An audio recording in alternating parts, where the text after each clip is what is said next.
All right, my cinematographers, welcome to the camera portion of this program. We're gonna be talking about cameras in regards to DSLR bodies and cinema bodies. What are some of the biggest differences and why do they matter?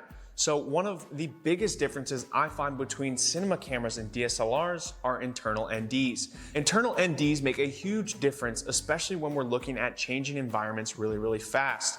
Internal NDs can really save you when you're utilizing cinema cameras, because when you're going from an indoor to an outdoor location really fast, you simply just change that internal ND and go from 0 stops to 2 stops, or perhaps 2 stops to 4 stops, and really giving you a now correctly exposed image. This often comes into play too when you're just filming outside, you know, like maybe the clouds are passing by over the sun. I'm sure you've had this happen to you all the time. Your subject is sitting outside, perhaps for an interview, and we've got some cloud coverage, and then it passes over, and then all of a sudden your subject is exposed to all this sunlight, and it's super bright and overexposed.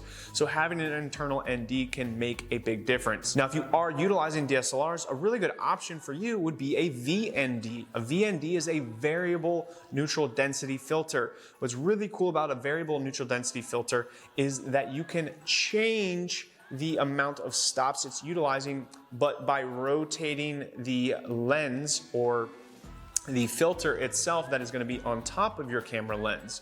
And so what this allows you to do is it allows you to smoothly and slowly change the stoppage rather than switching really quick like internal NDs do. So the bad side of internal NDs is that they do an abrupt switch. There's no smooth transition or rollover. So what you can do with a VND is almost emulate the passing of a cloud, right? Like you can make it be really slow and smooth. So we transition from a really cool and maybe soft lit image to a really bright one with the sun out and poking really powerful. Next, we're looking at time code. My Ursa Mini Pro G2 is a fantastic camera because it has time code. So that gives me a lot of options and really aids me as a cinematographer when being brought on for narrative-based projects. So again, shooting films or documentaries. Timecode is huge for syncing in regards to video and sound syncs, and especially when you're dealing with a long production, multiple days, maybe weeks, maybe months.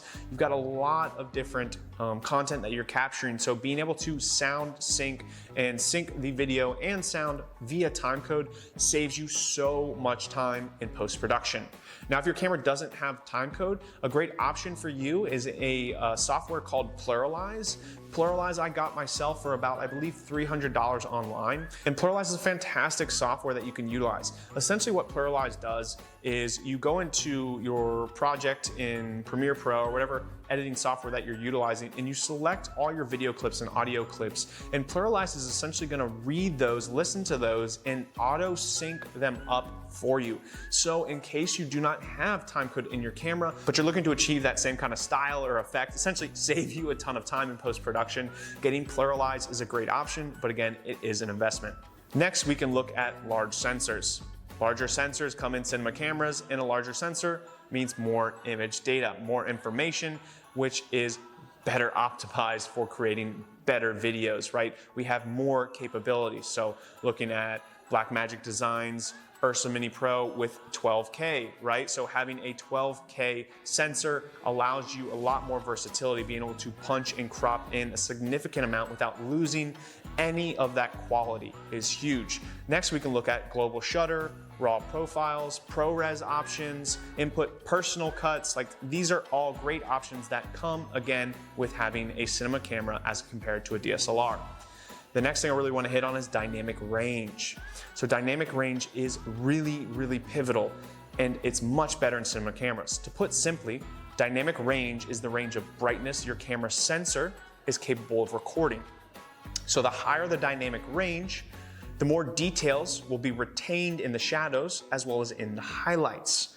So if you want to boost the shadows in post-production, you'll be able to do so without getting this really noisy image from lifting up the shadows in those dark areas. Additionally, right, with highlights, so we are able to pull the highlights back in post-production more because of our dynamic range. We have more versatility. Additionally, this comes into huge play when we're filming outdoors, right? So we might have different parts of our subjects or scene that is under shade and others in sunlight. having that mixture of light can be really, really difficult to deal with, especially if you're using a DSLR. But with fantastic dynamic range in a cinema camera, you're better able to deal with those kind of conditions. The better the dynamic range, the more you're able to deal with harsh conditions in your camera and still recover from those in post-production. Additionally, I want to mention ergonomics. Ergonomics are great and more ideal for filming. So the more weight our camera has, the more stability we're gonna get. Not only that, but looking at ergonomics, like how a camera looks and feels. So again, comparing my Ursa Mini Pro G2 compared to my Canon R5, the look, the feel, it just seems more professional. There's more value that your clients are gonna feel when you're utilizing a camera like that. It just has that look and feel on set. It's a more professional design and it's gonna sell you that perceived value, right? Your clients are gonna see that camera and they're gonna have that perceived value immediately that, wow, this is a big camera, it's a cinema body. This person must know what they're doing. They must create incredible content. Now, of course, it's vital that you actually do create compelling content or this client is not gonna be a client for long or keep coming back to you. But if you can have that perceived value in addition to actually being able to sell yourself and your services by actually providing quality and valuable work, it's gonna really just help you scale and skyrocket exponentially faster. Additionally, just looking at ergonomics, like the feel of it, right? So having good ergonomics, I think cinema cameras are kind of just better built out for operation and filming. You know, we look at DSLRs and it's kind of this weird handheld feel here or hot shoot here, but when we have a nice quality build cinema camera, we can really get a solid grip and hold, either with a side handle or a top handle and bottom, or again, an easy rig system. And so for me, I think it's just a much more sturdy and quality build. And therefore, you know, you're gonna get a lot more ideal camera movement and control. Again, having that additional weight and distribution really helps you as well. And those are really my main points I wanted to touch on in regards to cinema cameras and DSLRs. There's not necessarily one is better than the other. They both have their time, place, and service. So again, you know, if you're still jumping between photographer and cinematographer, obviously having a DSLR is much better for you. For me, I'm entirely dedicated to my craft as being a director and cinematographer, and so therefore, I don't use my R5. Now again, I do have that in my possession, but it's for moments like this, right? It's to get a secondary angle, or more importantly, it's to capture behind the scenes content of my productions. My focus is in filming, and so I really just wanna have a quality cinema camera.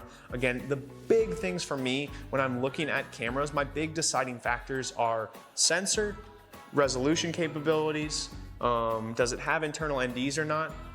What is dynamic range? Does it have time code?